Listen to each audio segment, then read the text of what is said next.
Ciao a tutti e bentornati sul mio canale.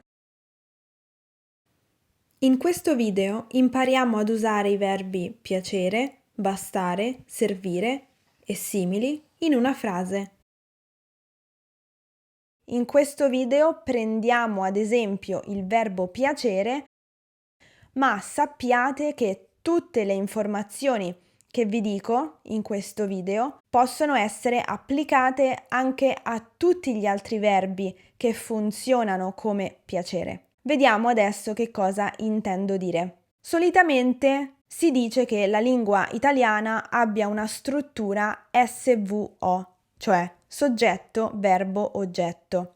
Soggetto, verbo, oggetto. Questo significa che una frase inizia sempre con il soggetto, seguito dal verbo, seguito da un oggetto. E questo è generalmente vero, ma quando ci troviamo ad usare dei verbi come appunto piacere, mancare, servire, bastare, eccetera, questa struttura non possiamo più seguirla. Con questi verbi la struttura SVO viene capovolta e quindi abbiamo una struttura OVS. Quindi al primo posto abbiamo l'oggetto, poi il verbo e poi il soggetto. Ad esempio, se io dico mi piace la pizza, mi piace la pizza, io non sono il soggetto di questa frase. La pizza è il soggetto di questa frase, ma come vedete non è all'inizio della frase, ma si trova alla fine della frase. E questo ci confonde. Analizziamo ulteriormente questa frase. Mi, pronome oggetto indiretto, che significa a me. Piace, verbo. La pizza, soggetto. Vedete che il verbo piace è coniugato alla terza persona singolare per accordarlo con il soggetto, che è singolare. Il verbo piacere, come anche gli altri verbi simili, si coniuga alla terza persona singolare e alla terza persona plurale. Vediamo alcune frasi che noi possiamo creare con il verbo piacere. Il primo esempio. Mi piace ballare. Il verbo piacere è al singolare perché il soggetto è un verbo all'infinito. Ballare. Mi piace il caffè. Anche qui il verbo è al singolare perché il soggetto è un sostantivo singolare. Poi, mi piacciono le torte. In questo caso il verbo è al plurale perché il soggetto è al plurale, è un sostantivo plurale. Vediamo alcune frasi più complesse. Mi piace che tu venga a trovarmi spesso. Qui abbiamo la congiunzione che poi vuole il congiuntivo, anche perché piacere è un verbo di sentimento e quindi dobbiamo usare il congiuntivo dopo. Ovviamente in questo caso congiuntivo presente, perché tutta la frase è al presente. Non mi piace che tu venga a trovarmi spesso. Qui abbiamo una negazione, non, ma la negazione in realtà non interferisce sulla struttura della frase. Comunque abbiamo un verbo di sentimento, comunque abbiamo che e quindi in ogni caso dobbiamo mettere il congiuntivo. Mi piace come hai arredato la stanza.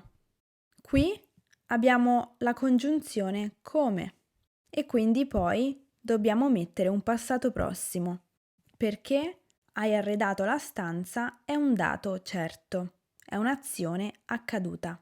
Stessa cosa anche nella frase con la negazione. Non mi piace come hai arredato la stanza. Qui è importante la presenza di come, che poi vuole l'indicativo, anche se c'è una negazione. Tutte queste informazioni valgono anche per altri verbi che funzionano come piacere. Ad esempio, bastare, servire, mancare, interessare, volerci, eccetera. Vediamo altre frasi, questa volta con il verbo bastare, per vedere proprio che funziona allo stesso modo di piacere. Il verbo bastare funziona come il verbo piacere. Leggiamo gli esempi. Basta salare l'acqua. Basta un po' di sale. Bastano gli ingredienti che abbiamo. Basta che tu venga a trovarmi spesso. Non basta che tu venga a trovarmi spesso. Mi basta quello che hai già fatto. Non mi basta quello che hai già fatto.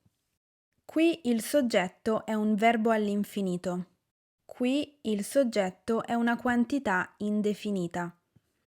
Qui il soggetto è un sostantivo plurale. Qui abbiamo un che poi è seguito da un congiuntivo presente. Stessa cosa nella frase negativa. Qui invece abbiamo quello che poi vuole l'indicativo. Stessa cosa per l'ultimo esempio. Possiamo fare degli esempi anche con il verbo servire e vedrete che la struttura è uguale. Tutti questi verbi si comportano allo stesso modo. Mi serve una penna. Serve studiare per andare avanti. Ci servono i quaderni per la lezione. Serve che tu vada al supermercato. Non serve che tu vada al supermercato. Le serve quello che hai scritto. Non le serve quello che hai scritto. Allora, voglio spiegarvi qual è il significato di bastare e servire, perché forse non lo conoscete. Bastare significa essere sufficiente. Quindi, se io dico basta, significa è sufficiente. Servire invece significa essere necessario. Se io dico serve, significa è necessario. Allora, spero che questo video vi abbia un po' chiarito le idee su questi verbi. Se però avete ancora delle domande, lasciatele qui sotto, va bene? Ah, un'altra cosa, se vuoi vedere altre video lezioni di lingua italiana oppure dei vlog in italiano o anche video di grammatica, ti consiglio di iscriverti, così potrai essere aggiornato su tutti i video che pubblico sul mio canale. E poi lasciami anche un commento con un suggerimento su un possibile nuovo video. Magari vorresti vedere una video lezione su un argomento specifico e quindi fammi sapere, così magari potrò farlo in futuro. Grazie mille. Io vi ringrazio per aver guardato questa lezione e noi ci vediamo nella prossima. A presto. Ciao!